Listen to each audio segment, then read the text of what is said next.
এই যে 1 2 3 4 মাত্র 50 আর 100 নোয়াখালী সাইফুল কেল্লা থেকে। মাই নেম ইজ সাইফুল বাবু। শরবত নিয়ে খেলা করি। কে বলেছে? আমার আম্মু বলেছে। আগে টাকা তারপর শরবত। এই নোয়াখালীবাসী চলে আসুন, মাত্র 50 100। প্রায় ২০ মিটার উঁচু আজব এক টাওয়ার বানিয়ে বিশেষ উপায়ে লেবু শরবত বিক্রি করছে নোয়াখালীর সাইফুল। নানা রকম ছন্দে ছন্দে শরবত খেতে আসা ক্রেতাদের আকর্ষণ করছেন এই শরবত ব্যবসায়ী। তার শরবতের দোকানে দেশের বিভিন্ন প্রান্ত থেকে মানুষ এসে ভিড় জমাচ্ছেন। প্রায় ২০ মিটার উঁচু এই যন্ত্রে রয়েছে ১৫ থেকে ২০টি পানিভর্তি কাচের বাক্স এবং প্লাস্টিকের বোতল। এই যন্ত্রে পানি দিয়ে মেশিনের মাধ্যমে বিশেষ প্রক্রিয়ায় তৈরি করেন এই লেবুর শরবত। এই শরবতের দোকানদারের গ্রামের বাড়ি শরবত টাওয়ার নামেই বেশ পরিচিত। সপ্তাহ 6 দিন আর মানুষরা খোলা থাকে, তো শুক্রবারে বদ্ধ থাকে। শুক্রবারে হুরা দিন আমরা ইয়ানো থাই।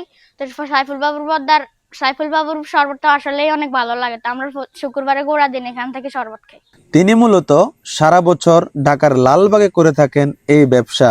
বছরে 3 মাস থাকে গ্রামের বাড়িতে, কিন্তু বাড়িতে আসলেও নিজ দায়িত্ববোধ থেকে গ্রামের মানুষের কথা চিন্তা করে নিজ বাড়িতেই ওই 3 মাস চলমান রাখে তার এই শরবতের ব্যবসা। শরবতটা অনেক ভালো লাগছে, আমরা প্রতিদিন এই দোকানে খাই।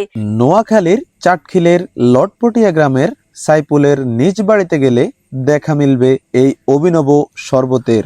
সরজমিনে গেলে দেখা মিলবে ওখানে নানান জেলার লোকজনের উপচে পড়া ভিড়। সবাই শুধুমাত্র এই শরবত খাওয়ার জন্য ছুটে এসেছেন দেশের নানা প্রান্ত থেকে। আর এবার সাইফুলের না এবার শরবত না ঢাকা খাইতে এন গমইয়ে যে নোয়াখালী আইসি যে এবার শরবত খাওয়ানোর লাই। শরবতের স্বাদ অতি সাধারণ হলেও বিশেষ এই যন্ত্র দেখে অভিভূত হন এলাকাবাসী। শরবত টাওয়ারের অভিনব নকশা ও পানির প্রবাহ নজর কেড়েছে আগত সকল ক্রেতাদের। আমি ঢাকা নারায়ণগঞ্জ থেকে আসছি। আমি দেখতাম যে ভাই নাকি লালবাগ কাল্লার মধ্যে শরবত বিক্রি করে, অনেক ভালো শরবত বিক্রি করে। পরে আমি ওখানে গেছিলাম, যাই ভাইকে পাই নাই। ভাই নাকি নোয়াখালীতে আসছে অনেক দিনের জন্য। পরে আমি কি করব, আমিও নোয়াখালীতে চলে আসছি এই শরবত খাওয়ার জন্য। এখনো সিরিয়ালে দাঁড়ায় আছি, দেখেন না।